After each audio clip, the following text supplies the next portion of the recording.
안녕하세요. 너울쌤입니다. 오늘은 너울쌤의 유형보호사 합격 모의고사 해설 영상을 시작하도록 하겠습니다. 자, 기존의 해설 유튜브 제 채널과 같은 방식으로 이론 35문항, 실기 45문항 이렇게 1회분을 두 번으로 나눠서 진행을 하려고 합니다. 네, 자, 그 첫 시간이 될 건데요. 자, 같이 해설 가도록 하겠습니다. 자, 1번 문제 들어가기 전에 잠깐만 양해의 말씀을 드리도록 할게요. 예, 그게 어떤 거냐면, 기존에 제가 제 채널에서 했을 때는 글씨가 조금 더 컸어요. 그런데 지금 요 출판사에서 받은 자료를 그대로 사용할 거거든요. 왜냐면 이제 저작권과 판권이 이미 저한테는 네, 없어요. 출판사 다 넘겼기 때문에 출판사에서 준 그대로, 왜 그대로가 중요한 거냐? 책에 있는 내용 그대로 화면이에요. 어디 하나 뭐 바뀐 게 없거든요. 제가 하나만 첨부하면 표준 교재 페이지 수와 이따 정답 띄우는 화면만 달리 제가 편집을 좀 한 거고요. 나머지는 출판사에서 받은 그대로를 사용하려고 합니다. 그 이유는 책과 싱크로를 100% 만들어내기 위해서 그렇거든요. 예, 그래서 글씨가 좀 작더라도 양해 부탁을 좀 먼저 드리도록 할게요. 자, 그러면 1번 해설하도록 하겠습니다. 자, 다음에서 설명하는 노년기의 심리적인 특성으로 옳은 것은 심적 에너지가 내면으로 향해 간다. 사회적 활동이 감소한다. 1번 우울증 경향의 증가, 2번 내향성의 증가, 3번 조심성의 증가, 4번 경직성의 증가, 5번 유산을 남기려는 경향. 네, 정답은 2번입니다. 체크 한번 하도록 할게요. 자, 이와 같은 문제에서 국시에서 똑같은 문제가 나올 확률이 있는 것이냐? 네, 있을 수도 있어요. 그런데 제가 볼 때는 없다에 더 많은 비중을 두고 싶습니다. 그러면 이 문제를 푸는 가장 중요한 의도는 무엇이냐? 이 문제를 통해서 노년기의 심리적인 특성을 다 이해할 수 있습니까? 이걸 점검하기로 하는 거죠. 네, 왜냐하면 정답보다 더 중요한 건 오답이에요. 네. 자, 그래서 제 문제집에 밑에 해설이 정답이 2번이니까 2번을 빼고 1, 3, 4, 5에 대한 해설을 쫙 표기를 해놨어요. 그런데 이제 이 화면에서는 그게 없죠? 그 해설을 이제 노을샘이 대신하는 겁니다. 자, 그럼 만약에 우울증 경향의 증가가 답이 되려면 뇌무 안에 뭐가 들어가야 되나요? 불면증, 식욕부진과 같은 신체적인 증상을 호소하거나 타인을 비난하는 행동, 이런 내용이 들어가겠죠? 만약에 조심성의 증가가 답이 되려면 어떻게 해야 되나요? 일의 결과를 중시하거나 중립, 결단이 느려지고 매사에 신중을 기합니다. 그럼 만약에 경직성의 증가가 답이 되려면 어떻게 해야 되나요? 익숙한, 그렇죠? 예, 또 새로운 걸 싫어한다. 익숙한 걸 좋아하는데 새로운 걸 싫어한다. 그럼 유산을 남기려는 경향은요? 세상에 다녀갔다는 흔적을 남기고자 한다. 이 내용이 들어가 있어요. 예, 만약에 문제집이 없으시다면 표준교재 20에서 21페이지를 펴보시면 제가 설명한 내용이 그대로 들어가 있을 겁니다. 지금 5개만 1번 문제에 표기를 했지만 예, 실질적으로 심리적인 특성은 그리고 8개가 있어요. 그래서 예, 그 나머지 내용들은 이제 뭐 다음 회차에서 또 한번 훑어본다. 이렇게 생각하시면 좋거든요. 자, 요런 해설 패턴으로 계속 진행하도록 하겠습니다. 자, 2번 갈게요. 자, 2번 노년기의 신체적 특성으로 옳은 것은 1번 가역적 진행, 2번 회복 능력의 증가, 3번 잔존 능력의 증가, 4번 면역 능력의 증가, 5번 세포의 노화. 정답은 5번 세포의 노화입니다. 체크 한번 하고요. 자, 그럼 이 문제에서 알고 가야 할 개념은 신체적 특성이 무엇이냐 이 부분이죠. 그래서 가역적 진행이 아니라 비가역적 진행이라고 나와요. 정답의 문항이고요. 회복 능력, 잔존 능력, 면역 능력 모두 다 저하라는 표현을 쓰고 있습니다. 더불어 조금 더 문제의 난이도를 상승시키자면 면역 능력이 어떤 겁니까? 이 단어에 대한 문제가 좀 출제가 될 거예요. 잠재하고 있던 단어를 좀 기억해 주시면 되고요. 잔존 능력은 말 그대로 적응력, 잔존 능력 이런 단어가 나올 거예요. 회복 능력도 마찬가지죠. 회복 능력이 떨어진다는 것은 합병증을 불러올 거라는 걸 예측하셔야 돼요. 근데 이런 단어들을 조금 더 집중해서 기억한다면 이건 난이도 이 문제보다 상위 문제에 출제된 걸 맞춰낼 수 있습니다. 네, 다음이요. 3번 사회복지 분야 중 생활이 어려운 사람에게 필요한 급여를 제공하여 최저 생활을 보장하고 자활을 돕는 제도는 1번 공적부조, 2번 국민건강보험, 3번 국민연금보험, 4번 고용보험, 5번 산업재해 보상보험. 정답은 1번 공적 부조입니다. 네, 사회복지의 개념들을 좀 묻는 문제였죠. 네.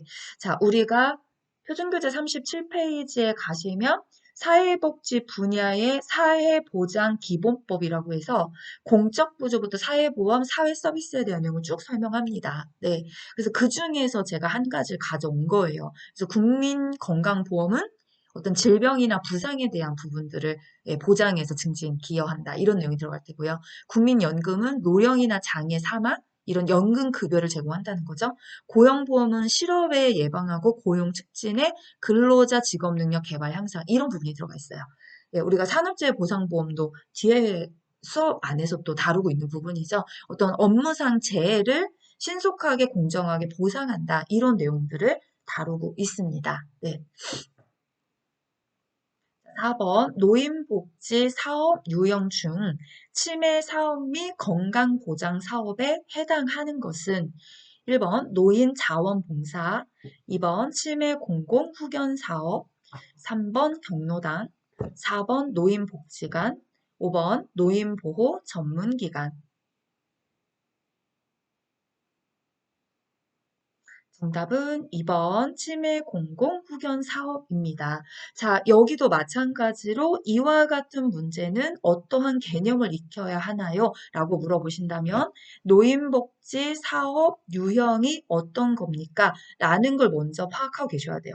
예, 몇 가지가 있습니까? 네, 가지수에 대한 부분들. 자, 다음 화면에서 제가 알려드리도록 할게요. 자, 이 화면입니다. 노인복지 사업의 유형은 크게 세 가지가 있어요. 치매 사업 및 건강보장 사업, 노인 사회활동 및 여가 지원 사업, 노인 돌봄 및 지원 서비스. 이거에 대한 유형을 파악하고 계시다면 아까 같은 문제들 좀 빨리 풀 수 있는 거죠. 제가 냈던 4번 문제는 조금 난이도가 높거나 어려운 내용들은 아니에요. 왜냐하면 이미 문제 안에 치매 사업이라고 했을 때 답이 2번 치매 공공 딱 떠오르거든요. 예, 사실 문제집을 어렵게 출제하지 않았습니다. 처음에 제가 팀장님하고 미팅을 할 때도 마찬가지로 난이도를 어디다 맞출까요? 라고 말씀드렸어요. 그냥 푸는 재미가 있어야 되니까요. 그래서 문제를 너무 어렵게 내면 1회부터 문제가 어려우면 아 뭐야 하고 딱 덮어버리는 경우가 생기기 때문에 뒤로 갈수록 난이도는 조금 더 상승한다고 생각하시면 돼요. 좀 쉽게 가자 이런 개념으로 1회차를 만들어낸 거고요. 이 문제도 사실 요약집 안에, 제 앞에 문제집 안에 요약집 안에는 표로 이걸 구분해서 다뤄놨거든요. 예, 그래서 거기 앞을 가셔서 보셔도 좋고, 그렇지 않다면 지금 영상에서 정리 한번 하고 가도록 할게요. 그래서 이 내용 안에 들어가 있는 것들을 쭉 읽어내시면서 암기를 하시면 더 좋겠지만, 사실 암기 안 하셔도 풀 수 있어요. 느낌으로. 건강에 관한 느낌? 항목 뭐였지? 그 다음에 여가에 관한 내용의 항목이 뭐였지? 돌봄에 가는 항목이 뭐였지? 요렇게만 집중하셔서 요 표를 선생님들의 목소리를 직접 읽어주셨으면 좋겠습니다. 왜냐하면 너울샘이 또 읽으면 이건 너울샘의 몰에 있는 거고 영상을 보시는 선생님들 정지 버튼 한번 누르시고 읽어서 선생님들의 목소리로 생각하면서 기억 속에 집어넣는 내용들은 오래 저장이 될 거다라고 생각을 하고 있거든요. 그래서 부탁 한번 드리고 가도록 하겠습니다. 5번 다음에서 설명하는 장기요양급여의 내용으로 옳은 것은 장기요양 요원이 목욕 설비를 갖춘 장비를 이용하여 수급자의 가정 등을 방문해서 목욕을 제공한다. 1번 방문요양, 2번 주야간보호, 3번 단기보호, 4번 방문간호, 5번 방문목욕. 정답은 5번 방문 목욕입니다. 네, 여기도 너무 쉬웠나요? 네, 앞에서 말씀드렸어요. 1회차 문제는 굉장히 쉽다고요. 자, 그러면 이 내용도 마찬가지로 이 문제를 풀어보시면서 아, 그래요. 그거 방문 목욕이에요. 정답 하고 넘어가는 게 아니라 장기요양 급여의 내용을 좀 한번 쭉 생각을 해보셔야 되거든요. 예, 우리가 장기요양 급여의 내용은 크게 몇 가지가 있을까요? 예, 자, 그럼 표로도 한번 보도록 하겠습니다. 네. 급여의 종류는 세 가지예요. 재가급여, 시설급여, 특별현금급여. 예, 그리고 그 중에서 제가 이 표에서는 재가급여만 갖고 왔습니다. 나중에 시설급여 다룬 내용에서 또 한번 보여드리도록 할게요. 예, 그래서 재가급여 종류 안에서도 지금 6개가 있는 거잖아요. 예, 이렇게 이 중에서 한 문제를 출제한 것뿐이에요. 그러면 국시원에서 직접 출제하는 문제는 6개 중에 어떤 게 나한테 답이 될지 모른다는 거거든요. 그러니까 지금 저랑 같이 풀어봤던 5번 문제를 풀면서 아, 방문, 목욕은 요렇게 목욕설비를 갖춘 개념입니다. 라는 걸 이해하셨다면 그럼 만약에 방문 요양이 답이 되려면 문제에는 어떤 개념을 이해하고 있어야 됩니까? 가정을 방문해서 신체활동 및 가사를 지원한다라는 개념을 이해하고 계시면 되고요. 자, 방문 간호는 뭐 간호사가 온다. 요거 정도만 아셔도 답이 보이실 거예요. 그럼 주야간 보호는요, 일정 시간 동안 문제 안에 일정 시간이란 단어가 꼭 들어가게 돼 있거든요. 그럼 단기 보호는요, 일정 기간이란 단어가 꼭 들어가요. 자, 기타 재가급여는 용구를 제공한다라는 단어가 들어갈 거고요. 예, 이렇게 요 5번 문제 하나 가지고 저하고 지금 6개 문제를 풀었다고 생각하시면 되거든요. 제가 문제 해설 머릿말에 그런 말을 썼어요. 예, 한 개의 문제로 여러 개의 유형을 공부하는 해설을 하겠습니다. 기존에도 해왔고요. 제 문제집도 그렇게 할 거고요. 앞으로 어떤 해설이 저한테 온다고 하더라도 동일한 방법으로 진행할 예정입니다. 네, 그래서 재가급여 종류를 6개를 다 5번에서 훑어보고 간다. 자, 요렇게 가도록 할게요. 다음이요. 6번입니다. 다음에서 설명하는 노인장기 요양보험 표준 서비스 유형은 행동 변화 감소 도움 및 대처, 인지자극 활동 및 인지기능 향상 프로그램 등을 제공. 1번 인지 지원 서비스, 2번 신체활동 지원 서비스, 3번 가사 및 일상생활 지원 서비스, 4번 기능 회복 훈련 서비스, 5번 정서 지원 및 의사소통 도움. 네, 정답은 1번 인지 지원 서비스입니다. 자, 이 서비스 분류표도 엄청 많아요. 그쵸? 네. 엄청 많아서 이 행동 변화 대처나 인지 자극이 가능한 건 인지 지원 서비스입니다. 그렇다면 나머지 2번부터 5번에 해당하는 내용들은 어디서 확인할 수 있나요? 이것도 표로 해설하겠습니다.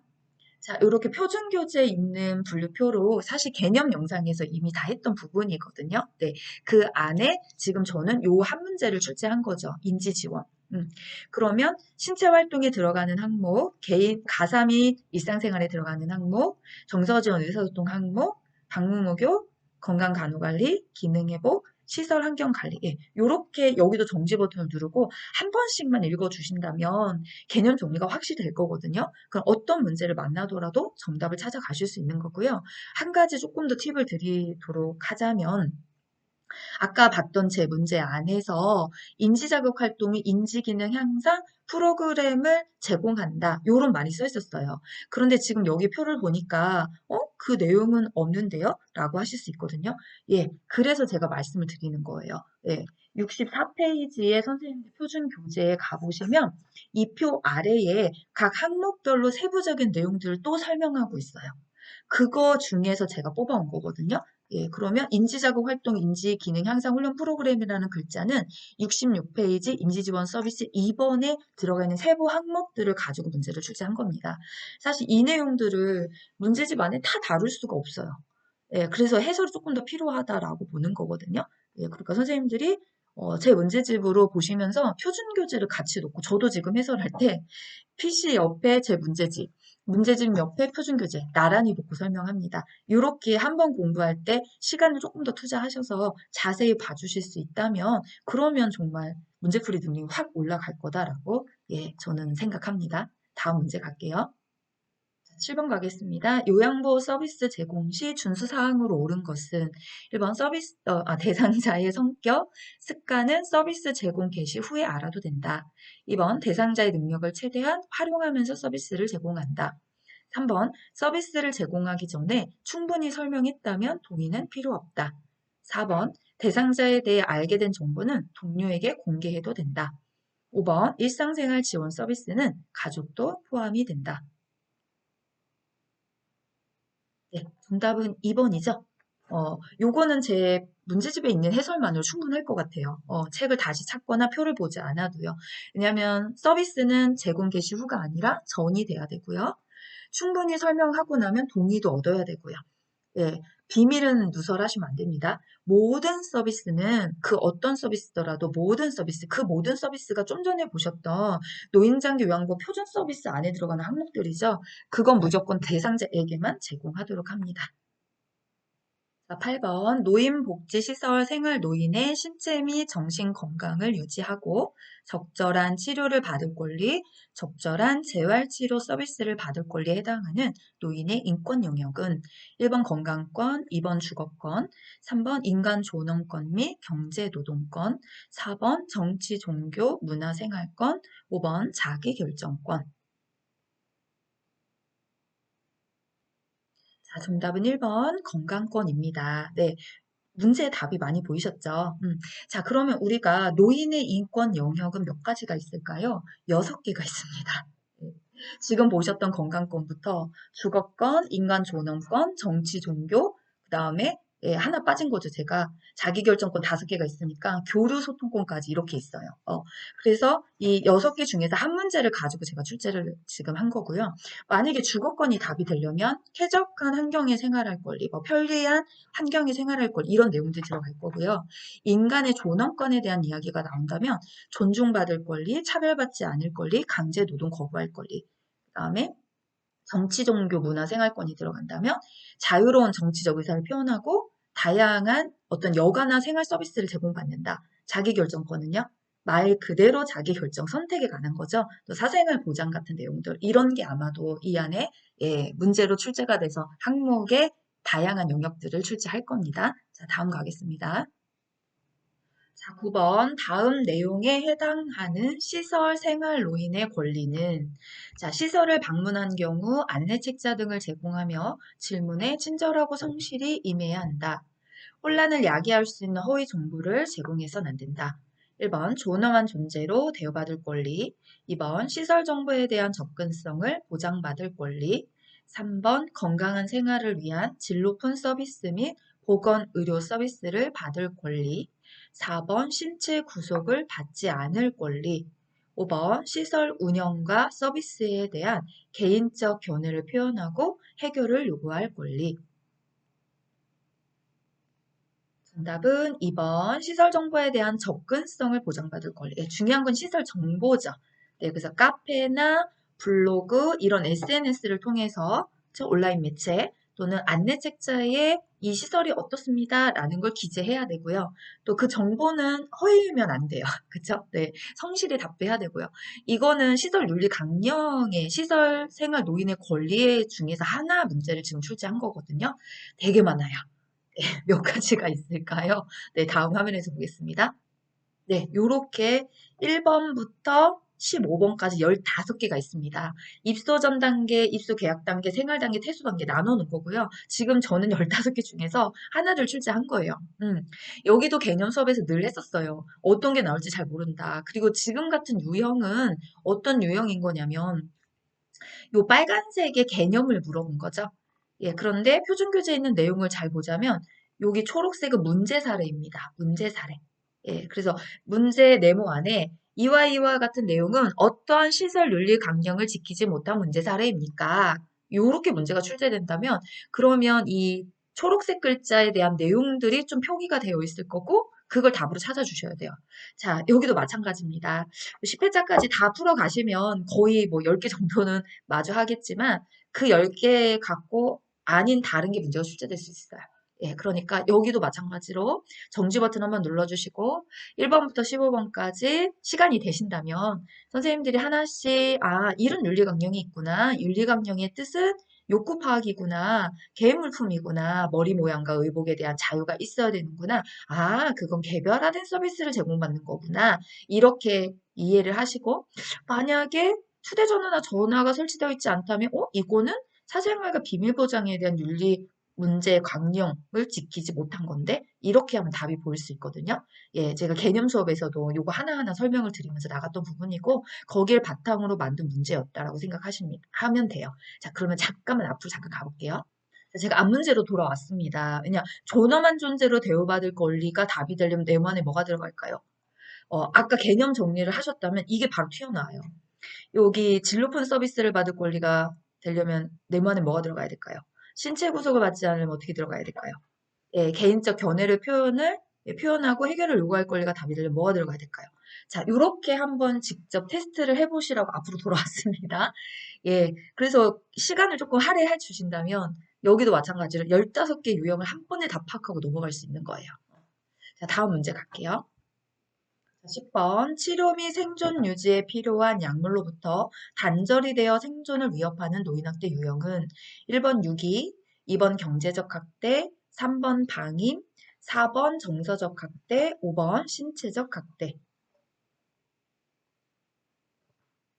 자, 정답은 5번 신체적 학대입니다. 자, 제일 중요한 건 단절이에요. 예, 물론 생존을 위협한다. 오, 이렇게 해서 답이 보이셨을 거고요. 또 여기서 중요한 개념은 단절입니다. 왜냐면 이게 방임하고도 헷갈리고 경제적 학대하고도 굉장히 헷갈리는 부분이 있어요. 그래서 신체적인 학대에서는 뭐 때린다, 맞는다, 상처난다 다 알아요. 그래서 그런 문제는 잘 안 내요, 또. 그러면 헷갈릴 게 뭐지? 이렇게 생각하고 내는 문제들이 있어요. 그 중에 대표적인 게 이 단절이라는 단어를 쓴 거예요.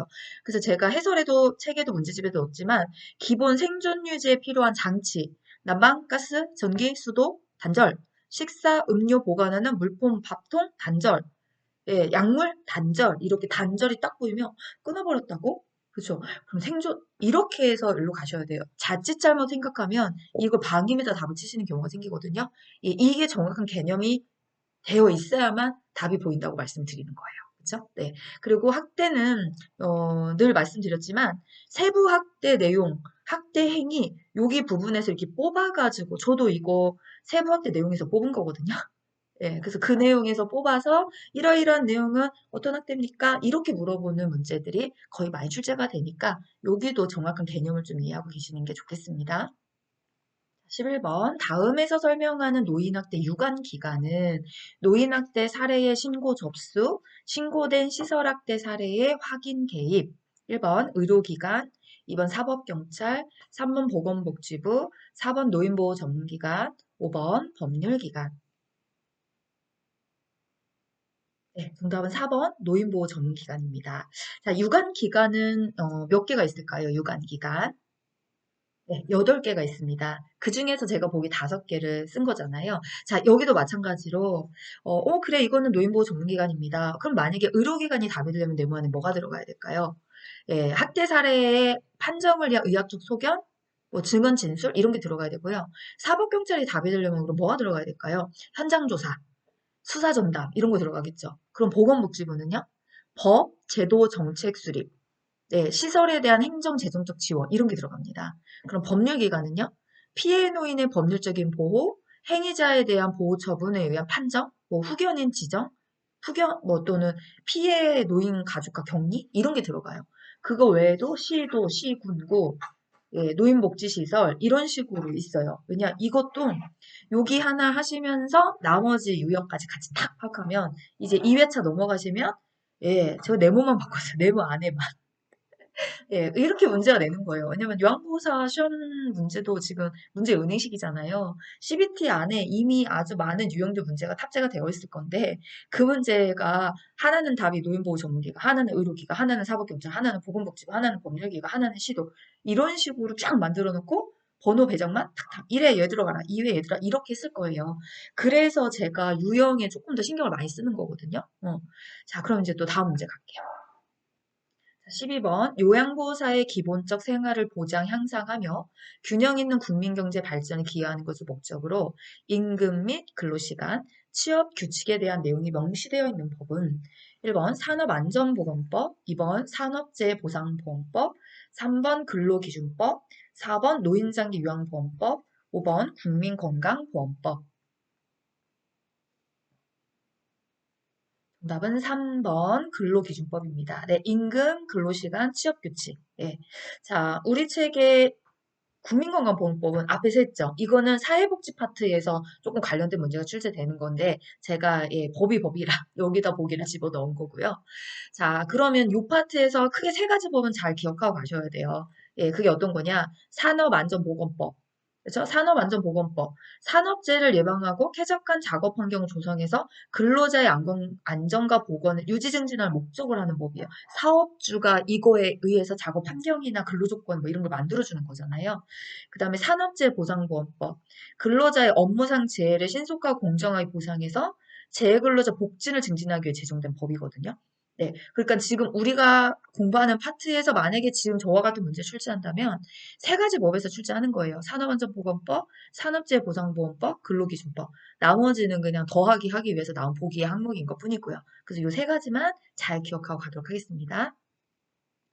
43번. 다음에 해당하는 성희롱 유형은 음란한 농담, 음탕하고 상스러운 이야기, 성적인 정보를 의도적으로 유포하는 행위. 1번 언어적 성희롱, 2번 시각적 성희롱, 3번 육체적 성희롱, 4번 사회적 성희롱, 5번 의계적 성희롱. 네, 정답은 1번 언어적 성희롱입니다. 위안보사 시험이 오지선이잖아요. 그런데 삼지선이 되는 문제들도 곳곳에 있어요. 저도 그 출제위원님의 노하우를 갖고 이 문제를 출제했습니다. 삼지선이 뭐냐? 이런 건 없어요. 설상 있다 할지라도 요양보호사 표준교재는 없어요. 우리는 표준교재에 있는 내용의 답을 찾는 거지, 넓디 넓은 상식의 답을 찾는 건 아니거든요. 그래서 이 문제는 오지선이 아니라 삼지선과 같다고 생각하시면 됩니다. 왜냐면 성희롱은 언어적, 시각적, 육체적 세 가지밖에 없거든요. 네, 그쵸. 그래서 언어에 해당하는 거, 지금 봤던 내용이고요. 만약에 그럼 시각적에 해당하는 건 뭡니까? 시각적인 건 어떤 걸까요? 보여주는 거니까요. 그런 내용이, 그죠? 들어가는 내용이 있겠죠. 뭐 사진이라든지, 낙서라든지, 막 이런 걸 보여주는 거. 그럼 육체적인 건 뭘까요? 네, 입맞춤, 포옹, 껴안기, 신체 접촉, 이런 게 들어간단 말이에요. 그쵸? 여기까지만 파악하시면 됩니다. 44번 요양보호사의 직업윤리에 대한 설명으로 옳은 것은 1번 대상자 연령에 따라 서비스 내용을 다르게 한다. 2번 대상자 수직적인 관계를 유지한다. 3번 친근감을 표현하기 위해 반말을 사용한다. 4번 서비스에 대한 작은 물질적 보상은 받는다. 5번 업무상 알게 된 개인정보를 비밀로 유지한다. 정답은 5번입니다. 네, 난이도에 3주가 있어요. 네, 자, 이런 문제는 쉽게 답이 많이 보이실 거예요. 그렇죠? 제가 사실 굳이 해설을 하지 않아도 되는 문제인데, 지금 이와 같은 문제는 연령을 다르게 한다. 아니요, 모든 서비스가 연령뿐만 아니라 연령, 성별, 어떤 상황에서 차별 대우하시면 안 되는 거고요. 수직이 아니라 상호 대등한 관계. 반말 안 되죠? 친절하고 예의 바른 태도로. 물질적 보상은 어떤 것도 받지 않습니다. 15번 다음 상황에서 요양보호사의 대처 방법은 근무 시간에 대상자가 알코올, 술을 같이 마시자고 요청한다. 1번 직업윤리에 위배된다고 정중히 거절한다. 2번 한 잔만 마시겠다고 대답한다. 3번 가족에게 이야기하지 않으면 같이 마신다고 대답한다. 4번 술을 같이 마실 수 있는 다른 사람을 찾아준다고 대답한다. 5번 센터장님께 보고하겠다고 말한다. 네, 정답은 1번입니다. 이거 하면 안 된다라고 나와 있죠. 법적 책임을 위배하는 행위이다. 알코올, 약물, 마약 복용하고 근무하는 거. 제 문제집에 다른 모든 예시들은요. 16년 동안 제가 요양보호사 양성 강연한 건 아니에요. 현장에서 일하고 계시는 실제 요양보 선생님들과 같이 하는 직무 강의도 10년 넘게 했었거든요. 그 선생님들이 저한테 강의 들으러 오셔서 실제 있었던 이야기들을 많이 많이 저한테 전해주고 가셨어요. 그 이야기들을 바탕으로 예시 내용들을 다 집어넣었어요. 사실 치매도 그렇고 뭐도 그렇고. 그래서 이거는 그냥 진짜 실제 현장에 있었던 이야기와 같아요. 안 됩니다, 이거. 이렇게, 그죠? 그래서, 아, 정말 이런 일이 일어날 수 있겠구나, 라고 예측하고 대처법을 정확히 알고 가시는 게 되게 중요합니다. 자, 다음은 16번입니다. 요양보호사의 근골격계 질환이 발생되는 위험한 환경은 1번 평평한 바닥, 2번 적절한 계단 높이, 3번 밤근무 시 밝은 조명, 4번 정리정돈이 잘 된 작업장, 5번 물기가 있는 바닥. 정답은 5번 물기가 있는 바닥입니다. 네, 위험한 환경은 이라고 물었으니까 1번부터 4번까지는 네, 좋은 환경이죠. 작업하기 좋은 환경. 근데 이제 물기가 있다든지 여기 고르지 못한 바꾸는 거죠. 이제 고르지 못한 계단 높이가 높낮이가 안 맞는 뭐 어두운 어지러져 있는 이런 게 나오면 이제 이거는 또 위험한 환경이 될 수 있는 거고요. 16번까지 했는데 이제 반했거든요. 아직도 진정이 잘 안 돼요. 제가 만든 문제로 해설하는 건 이렇게 무거운 책임감이 압박처럼 느껴옵니다. 이제 괜찮아지긴 하겠지만, 제가 다른 출판사 문제를 가지고 해설할 때와 좀 느낌이 아주 많이 다릅니다. 네, 좋게 봐주셨으면 좋겠어요. 떨리는 목소리를 짐작하셨는지 모르시겠지만요. 조금 이제 긴장 풀고 가도록 하겠습니다. 17번 요양보호사의 감염 예방을 위한 방법으로 옳은 것은 1번 결핵이 의심되는 경우 보호 마스크를 착용하지 않는다. 2번 임신한 요양보호사는 풍진 대상자와 접촉해도 된다. 3번 기침을 하는 경우 손으로 가리고 한다. 4번 인플루엔자 예방 접종은 10년마다 접종을 한다. 5번 감염 예방에 대한 직원 교육을 한다. 정답은 5번. 네, 직원 교육 필요하죠. 자, 결핵이 의심된다면 보호 마스크 꼭 착용하셔야 되고요. 우리가 임신한 요양보호사라면 풍진, 수두 대상자 접촉을 했을 때 태아가 선천성 기형을 유발할 가능성이 높습니다. 그래서 접촉하지 않는 걸 권장합니다. 자, 기침할 때는 손으로 하는 게 아니라 소매로 가리고 하셔야 되고요. 인플루엔자 예방접종은 매년 실시합니다. 자, 다음 문제 가겠습니다. 자, 이제 18번부터는 확 전환이 돼서, 네, 의학장으로 넘어갑니다. 질환이 이제 나오는 부분이죠. 네, 그러니까 반 정도 17번까지 내용이 어떤 윤리라든지 인권이라든지 이런 부분이었다면, 이제 18번부터 30번까지는, 예, 그 후반때까지는 이제 전부 다 의학에 관련된 문제를 같이 풀어본다고 생각하시면 됩니다. 네. 자, 자신 있는 부분들이 계세요. 네, 하시면서 자신 있는 파트에 대한 자신감은 충분히 가져가시고, 안 되면 어떻습니까? 이렇게 또 해설하고 오답 찾고 하시면서 하나하나 채워가시면 되거든요. 자, 이제 후반전 중반에 넘어갔으니까 후반전 향해 가도록 하겠습니다. 자, 18번. 노인성 질환의 특성으로 옳은 것은 1번 의학 간호학의 접근만으로도 충분하다. 2번 가벼운 폐렴, 설사 등에도 의식 장애가 발생한다. 3번 혈액순환의 증가로 욕창이 잘 발생하지 않는다. 4번 증상, 경과, 예후 등에서 젊은 사람의 기준을 적용할 수 있다. 5번 원인이 명확한 만성 퇴행성 질환이 대부분이다. 정답은 2번입니다. 가벼운 폐렴, 설사 등의 노시장애가 발생한다. 예, 노인은 그렇지요. 자, 이 노인성 질환의 특성도 사실 2023년 앞버전에서 시험 문제 굉장히 많이 출제됐던 부분이거든요. 예, 그래서 저도 낼 수 있는 데까지는 다 내봤어요. 이 문제를요. 10문제까지는 도저히 안 되더라고요. 그렇지만 앞부분에선 대다수 이 문제들이 많이 포진이 되어 있을 거예요. 자, 1번 같은 경우에는 의학 간호학 접근이 아니라 총체, 다양한 분야의 총체 이런 단어가 나와줘야 되는 거고요. 당연히 욕창이 잘 발생하죠. 혈액순환이 저하되기 때문에 젊은 사람의 기준을 적용할 수 없는 질환이 대부분입니다. 그리고 원인이 명확한 예, 만성퇴행성 질환은 맞는데요. 원인이 명확이 아니라 원인이 불명확이죠. 예, 그리고 또 급성이라는 말을 되게 많이 써요. 급성퇴행. 퇴행이 다로 없어지는 건데 하루아침에 자고 일어났더니 달아버렸다? 사실 그런 내용은 없을 겁니다. 그래서 그런 약간의 말장난이 이제 살살 섞이는 문제들이 출제가 된다고 생각하시면 됩니다. 19번 노화에 따른 특성 중 소화기계 변화로 옳은 것은 1번 맛을 느끼는 세포수가 늘어난다. 2번 짠맛과 단맛을 잘 느낀다. 3번 타액과 위액의 분비가 증가한다. 4번 섬유식이 섭취 부족으로 변비가 생기기 쉽다.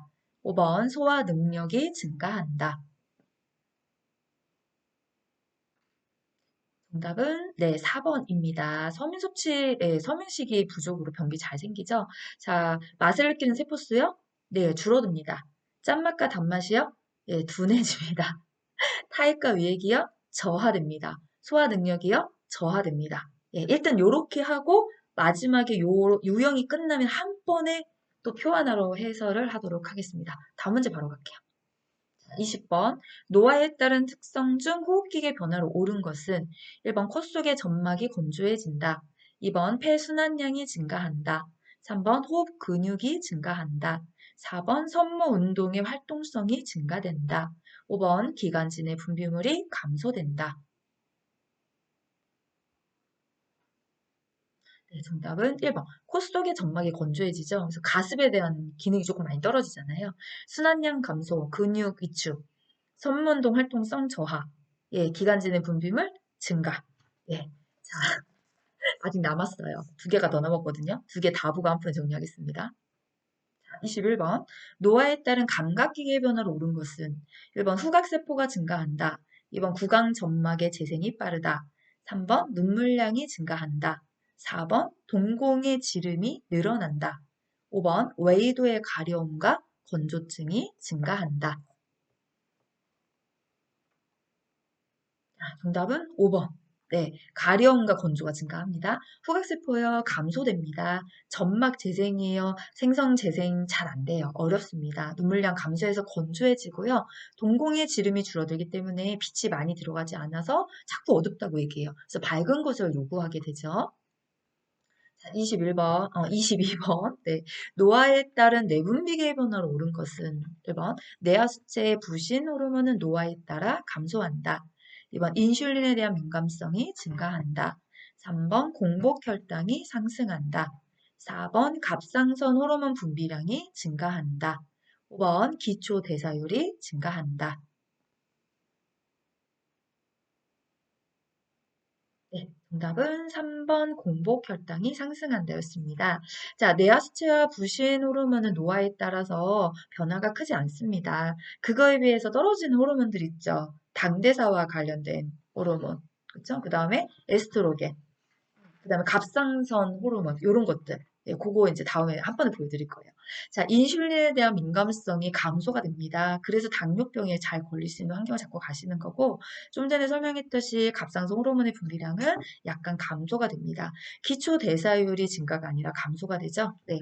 자, 그러면 이제 이렇게 변화로 오른 것은 이런 문제를 좀 빨리 풀 수 있는 노하우가 있습니까? 있지요. 네, 그거 표로 보여드리겠습니다. 네, 이 표 하나만 잘 기억을 해두시고, 또 이제, 전 이거는 암기하라고 말씀드려요. 예, 당당히 얘기합니다. 외우세요. 네, 됩니다. 예, 제 채널에 있는 이론 문제만 지금 계속 반복해서 보신다면 지겨워서라도 외우실 거예요. 네, 제가 맨날 하거든요. 외우세요. 이렇게. 증가만 따로 뽑아서 외우세요. 이렇게. 네.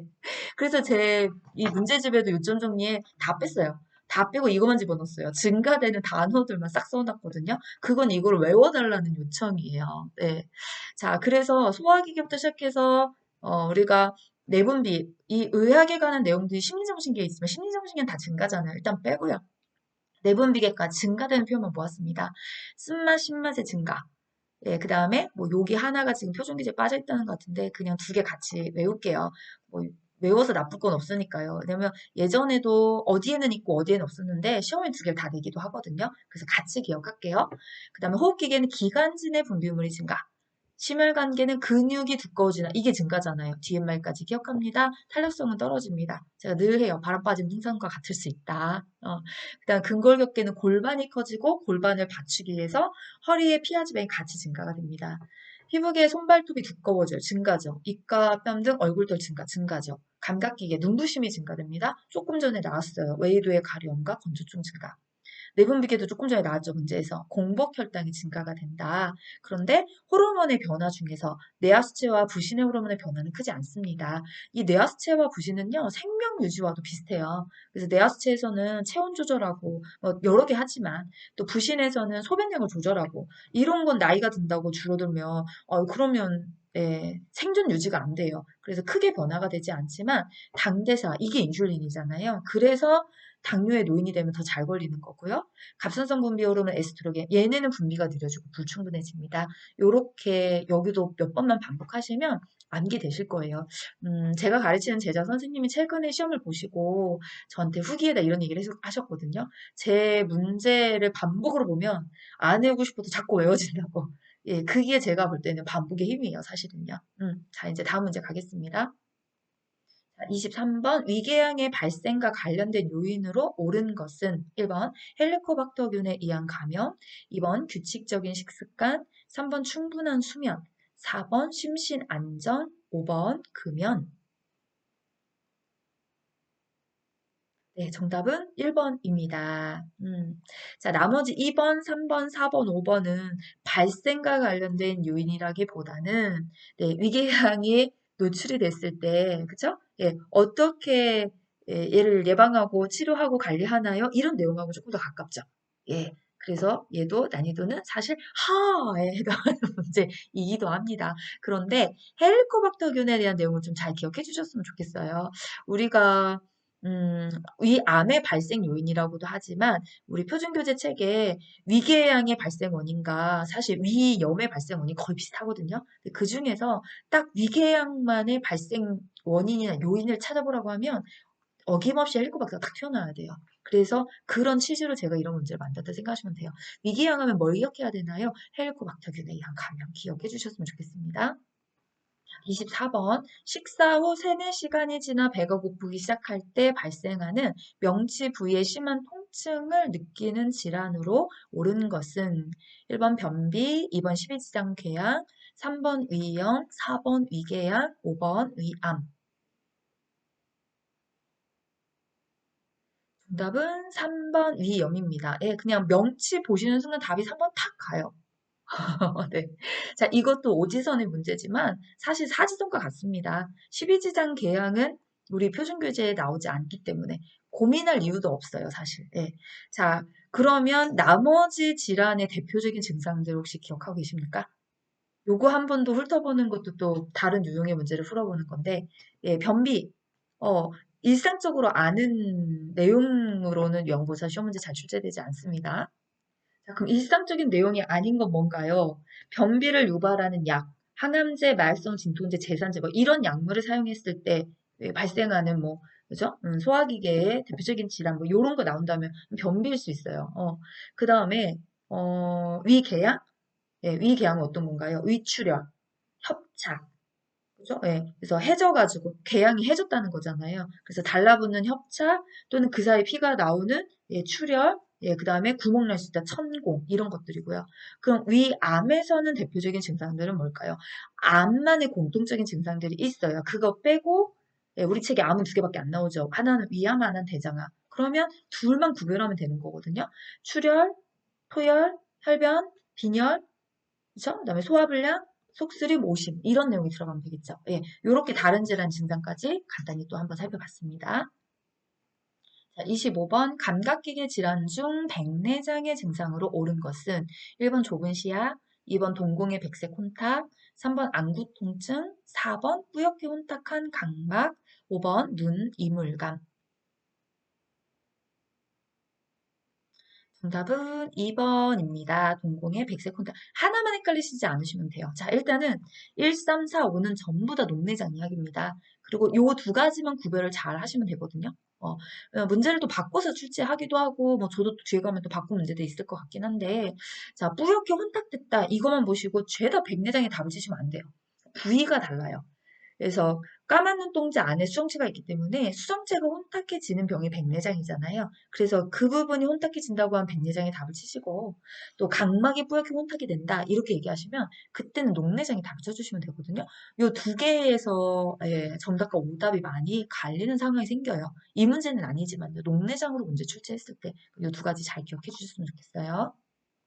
자, 26번 기저귀를 착용하고 있는 대상자가 대소변에 오래 접촉해서 기저귀 접촉 부위에 생기는 경계가 분명한 병변을 나타내는 질환은 1번 지루성 피부염, 2번 욕창, 3번 기저귀 피부염 또는 기저귀 습진, 4번 관찰진, 5번 노인성 자반.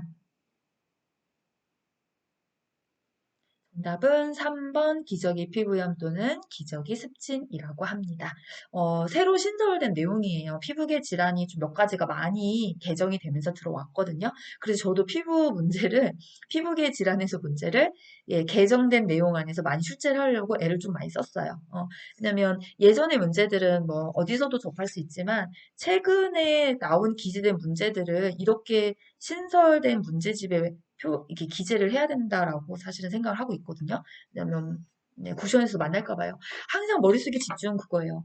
아, 그래도 똑같진 않아도 좀 비슷한 문제들을 접해 봤어야 국시원에 가셔서 선생님들이 문제를 푸실 때 당황하지 않거든요. 어머나, 이거 처음 보는 문제야. 이렇게 되면 굉장히 당황할 수 있어요. 근데 어디서 봤던 것 같은데. 이런 약간 느낌이 나셔야 긴장하지 않고 자신감을 풀 수 있기 때문에 그래서 제가 이 문제집 만들 때 새로 신설된 내용 안에서는 꼭 문제를 출제하려고 꽤나 많이 애를 썼는데 그 애씀이 좀 잘 전달됐으면 좋겠거든요. 그렇다고 너무 겁을 내시거나 두려워하지 마세요. 보세요. 문제 어렵지 않잖아요. 기저귀, 예, 답 그냥 찾아주시면 돼요. 그리고 요양보호사 시험 문제는 너무 깊게 생각하시면 큰일 나요. 그러면 이제 막 오답으로 막 넘어갑니다. 예, 그러니까 출제위원의 의중을 파악하려고 하지 마세요. 그냥 책에 나와 있는 그대로를 찬다 생각하시면 되거든요. 자, 그럼 지루성 피부염. 우리 책에 피지선의 활동이 증가돼서 발생하는 거라고 나와 있고요. 욕창은 뭐 아시니까 통과? 관찰진. 낯선데요? 네, 피부가 접히는 부위에 발생하는 붉은 변화입니다. 또 노인성 자반은 어떤 노화라든지 장기간 자외선에 노출되거나 또는 강력한 스테로이드 연고 도포에서 생기는 출혈의 부분을 우리가 이 노인성 자반이라고 부릅니다. 표준교에 이제 있는 거 그대로 읽었어요. 제 문제집 해설 그대로 읽었고요. 네, 자, 다음 가겠습니다. 자, 27번 위험이 있는 대상자를 돕는 방법으로 옳은 것은 1번 하루 정도 금식하여 위의 부담을 줄인다. 2번 금식 후에는 일반식을 바로 먹는다. 3번 불규칙적인 식사로 위를 자극한다. 4번 처방받은 항생제를 복용한다. 5번 적정한 음주는 도움이 된다. 정답은 1번입니다. 네, 우리가 위에 부담을 줄여주는 건 금식, 먹을 일거리를 주지 않아야 돼요. 그쵸? 그리고 위는 음식만 주면 막 일을 하니까 이제 1번이 맞는 거고요. 금식 후에는 유동식을 섭취하고 된죽으로 넘어가셔야 되고 규칙적인 식사를 하셔야 자극이 안 되겠죠? 네, 그 다음에 항생제가 아니라 처방받은 제산제나 진정제의 약물을 사용합니다. 음주요 피하셔야 돼요. 한 잔도 허용하지 않습니다. 28번 만성기관지염으로 치료받는 대상자를 돕는 방법으로 옳은 것은 1번 뜨거운 음식을 권장한다. 2번 감염의 전파를 예방한다. 3번 갑작스러운 온도 변화는 피한다. 4번 운동을 할 때 30분 전에 기관지 확장제를 투여한다. 5번 주기적으로 간 기능 검사를 받는다. 네, 정답은 3번입니다. 갑작스러운 온도 변화, 특히 건조하고 차고 막 이런 거 습하고 이런 변화들이 막 발생했을 때 일어났을 때 요게 예, 우리가 심해지잖아요. 그래서 그거는 좀 조심하셔야 되고 뜨거운 음식은 기관지 격렬 일으키기 때문에 피해 주셔야 돼요. 감염 전파는 폐렴과 관련된 좀 예, 바이러스 폐렴 이런 거와 관련된 예방법이고요. 그 다음에 운동할 때 30분 전에 기관지 확장제 어디서 나오죠? 네, 우리 천식에서 나오죠. 주기적인 간 기능 검사요. 폐결핵 치료의 예, 한 가지 예방이자 방법입니다. 29번 노인의 건강 증진을 위한 식생활 지침으로 옳은 것은 1번 음식은 한꺼번에 많이 준비해 두고 먹는다. 2번 아침 식사는 금식한다. 3번 채소와 과일은 일주일에 한 번만 먹는다. 4번 짜고 달고 기름지게 먹는다. 5번 금기가 아니면 물을 충분히 마신다. 네, 정답은 5번입니다. 네, 물은 항상 충분히 마셔주셔야 돼요. 음식은 먹을 만큼만 아침 식사 꼭 하자 이렇게 써 있어요. 네, 과일과 채소는 매일 앞에 덜을 넣어줄게요. 덜 짜고 덜 달고 덜 기름지게 먹는다. 예, 이게 예, 건강증진을 위한 식생활 지침이었습니다. 다음 문제 가겠습니다. 30번 노인이 운동하기 어려워지는 문제로 옳은 것은 1번 심장 근육의 탄력성이 증가한다. 2번 폐 활량이 증가한다. 3번 관절이 움직이는 범위가 줄어든다. 4번 자극에 대한 반응이 증가한다. 5번 시력이 증가한다. 네, 정답은 3번이죠. 네, 관절이 움직이는 범위가 줄어들어서 운동을 할 때 불편함이 많이 생겨요. 탄력성 저하, 폐활량 감소, 자극에 대한 반응 감소, 시력 감퇴. 이렇게 바꿔줘야 맞는 정답이 되죠. 네. 자, 31번. 만 65세 이상 노인이 매년 1회 받아야 하는 예방접종으로 옳은 것은 1번 폐렴구균, 2번 디프테리아, 3번 파상풍, 4번 인플루엔자, 5번 대상포진. 네, 정답은 4번. 네. 쉽다, 쉽다, 너무 쉽다. 이 소리 나오셨을까요? 네. 자, 이 백신에서는, 예방접종에서는 요거만 아시면 진짜 다 거의 맞추실 수 있어요. 그럼 일단 첫 번째가 뭐냐? 65세 이상에서 접종하는 접종명이 뭡니까? 이것만 우리가 정확하게 한번 헤아리시면 되거든요. 자, 그거 한번 볼게요. 여기 보기에 있죠. 폐렴구균. 네. 그 다음에 파상풍. 그 다음에 디프테리아. 그죠? 네. 그 다음에 대상포진. 네. 그 다음에 인플루엔자 독감. 다 있네요? 네. 맞습니다. 지금 여기 다 써놨어요. 자, 요렇게 접종명을 먼저 기억해 주시는 게 좋아요. 왜냐면 이거 아닌 엉뚱한 게 나오면 일단 다 오답 처리시키시면 되거든요. 그 다음에 또 하나 알아야 될 건 뭐냐면 접종 주기예요. 몇 년마다 접종합니까? 이렇게. 자, 접종 주기가 있는 거는요. 파상풍 디프테리아 10년마다. 그 다음에 지금 보셨던 인플루엔자. 네, 독감이라고 하는 거 매년마다. 이거 외에는 접종 연수가 따로 없습니다. 폐렴구균 있나요? 없습니다. 네, 그 다음에 대상포진 있나요? 아니요, 없는데요. 이것만 잘 기억해 주시면 예방접종과 관련된 어떤 문제도 다 정답 확인하실 수 있어요. 네, 장담합니다, 진짜. 네. 그러니까 요거 두 가지는 꼭 기억해 주세요. 32번 요양보 업무 기록 후 기록을 해야 하는 업무 후에 기록을 해야 하는 목적으로 옳은 것은 1번 요양보호 서비스의 표준화에 도움이 된다. 2번 대상자의 책임성을 높인다. 3번 다른 대상자와 정보 공유를 한다. 4번 가족으로부터 지도 관리를 받을 때 도움이 된다. 5번 요양보호 업무에 대한 부담을 줄인다. 네, 정답은 1번입니다. 예, 표준화에 도움이 굉장히 많이 되죠. 대상자의 책임이 아니라 요양보호사의 책임성을 높여주는 거고요. 다른 대상자와 정보 공유, 아니요, 정보 공유는 가족과 정보 공유를 할 수 있어요. 다른 대상자가 아니라 대상자 가족과 정보 공유가 되죠. 지도 관리, 가족한테 우리 지도 관리 받지 않습니다. 네, 누구한테 합니까? 관리자로부터 업무에 대한 부담이 줄어드는 게 아니고 기록이 업무 부담을 굉장히 많이 올려요. 네, 그래서 약간 목적에서 어긋난 보기를 하나 좀 집어넣었다고 생각하시면 돼요. 33번. 다음에서 설명하는 업무 보고 형식은 신속하게 보고할 수 있다. 결론부터 보고하고 경과와 상태 등을 보고한다. 상황이 급한 경우 사용한다. 1번 서면 보고, 2번 구두 보고, 3번 주간 보고, 4번 전산망 보고, 5번 월간 보고. 네, 정답은 2번 구두보고입니다. 자, 33번 문제도 삼지선이에요. 뺄까요? 우리 책에 주간보고와 월간보고는 나와 있지 않아요. 서면보고, 구두보고, 전산만보고 세 가지가 들어가 있는 거고요. 네, 그 중에서 신속, 빠르게, 결론부터 구두보고죠. 네, 그 다음에 뭐 기록을 작성해서 신중하게 뭐 보고서 같은 거 이런 건 서면 보고고요. 전산만 보고는 이제 신속하고 능숙하게만 쓸 수 있다면 두 가지의 단점을 싹 보완할 수 있는 보고가 전산만 보고고요. 네. 자, 이제 다음 문제 가겠습니다. 34번. 임종 과정에서 나타나는 신체적 변화로 옳은 것은 1번 소변량이 증가한다. 2번 음식이나 수분 섭취량이 늘어난다. 3번 피부가 붉어진다. 4번 무호흡과 깊고 빠른 호흡이 교대로 나타난다. 5번 청각이 소실되어 소리를 듣지 못한다. 네, 정답은 4번입니다. 보통 체인스토 임종쇼업이라고 그래서 요 교대로 보이죠. 네, 소변량이 줄어듭니다. 음식이나 수분 섭취량도 감소됩니다. 피부는 하얗게 혹은 파랗게 변할 수 있고요. 청각은 소실이 아니죠. 마지막까지 유지되는 감각이 청각이기 때문에 정상 톤으로 계속 이야기를 해주시면 듣기가 가능합니다. 자, 이제 마지막 문제 가겠습니다.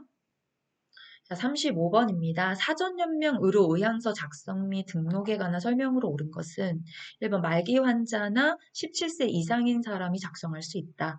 2번 사전연명 의료의향서를 작성하였어도 심폐소생술은 시행한다. 3번 말기 환자가 고통을 이겨낼 방법이 없을 경우에 의사의 도움을 받는 안락사와 같다. 4번 한 번 작성한 내용은 변경하거나 처리할 수 없다. 5번 사전연명 의료의향서를 작성했다고 해도 의료기관에 연동되는 것은 아니다. 네, 정답은 5번입니다. 예, 의료기관 연동되는 게 아니죠. 네. 자, 그러면 사전유명 의료요양서는 예, 대한민국에 거주하는 19세 이상인 사람이 작성할 수 있습니다. 그리고 대리 작성 안 돼요. 꼭 본인이 작성하셔야 돼요. 그런 문장도 오답에 많이 넣거든요. 자, 그러면 사전유명 의료요양서를 작성해서 심폐소생술을 시행한다. 여기서 이제 한번 나와 줘야 되죠. 네, 중단하는 게 있어요.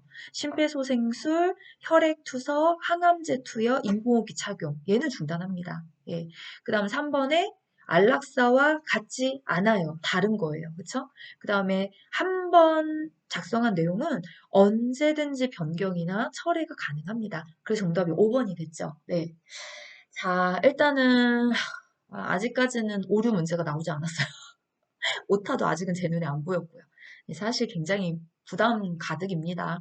가끔 오류가 나오거나 예, 또는 이제 오타가 나와도 조금 너그럽게 봐주세요. 예, 많이 태고를 하고 많이 검토를 했는데 사람이 하는 일이라 간혹 좀 실수하는 부분이 등장하기도 해요. 실수를 최대한 줄이려고 많이 애를 쓰고 있는데 언제나 늘 그랬듯이 완벽이라는 거는 없는 것 같더라고요. 그래서 그런 부분도 준비하면서 또 한 번씩 관찰하고 있고 이게 문제풀이 들어오기 전에 제가 혹시라도 또 먼저 발견이 된다면 영상을 통해서 예, 또 이제 수정이나 이런 부분들에 대해서 안내를 드리고요. 또 제가 출판사에 따로 연락해서 그 부분을 좀 다시 책이 예, 이렇게 나올 때 예, 방영을 해주셨으면 좋겠습니다. 라고 말씀드리도록 할게요. 이 문제집을 집필할 때 최대한 간단 명료하게 하고 싶었어요. 네, 문제만큼은요. 해설은 제가 아주 자세하게 나가도 문제만큼은 예, 말을 길게 막 늘어뜨리거나 없는 말을 붙이거나 이런 것들은 최대한 다 자제하고 정말 표준교재에 있는 그대로의 내용을 예, 정확하게 숙지할 수 있도록 좀 명확성을 갖고 문제를 만들어야 되겠다. 이런 취지로 하다 보니까 예, 또 그렇게 간 것 같기도 하고요. 어쨌든 첫 스타트를 할 수 있다는 거에 대해서 굉장히 감사함을 전해드리고요. 또 이제 제가 이벤트를 지금 아직 진행하고 있잖아요. 요 영상 보시고 혹시 또 예, 무료 문제집 이벤트 응모하고 싶으시다면 예, 전 영상에 응모를 해주시면 아직 기간이 금, 토, 일 예, 1월까지는 제가 예, 응모 댓글을 받을 거거든요. 그렇게 하셔서 요 문제풀이 영상을 보시고 저 문제집 같이 봤으면 좋겠다 라고 생각하시는 선생님들은 또 예, 그쪽을 통해서 응모 또는 네, 구매를 해주시면 더 감사하고요. 이렇게 10회차까지 같이 가도록 하겠습니다. 네, 오늘도 변함없이 언제나 응원으로 함께 해주시는 네, 모든 선생님들께 화이팅을 외쳐드리며 예, 합격 네, 하실 수 있게 또 제 영상 봐주시는 강사님들 네, 저랑 같은 동행길에 에너지 얻으면서 가도록 하겠습니다. 화이팅! 네, 다음 영상에서 찾아뵐게요. 감사합니다.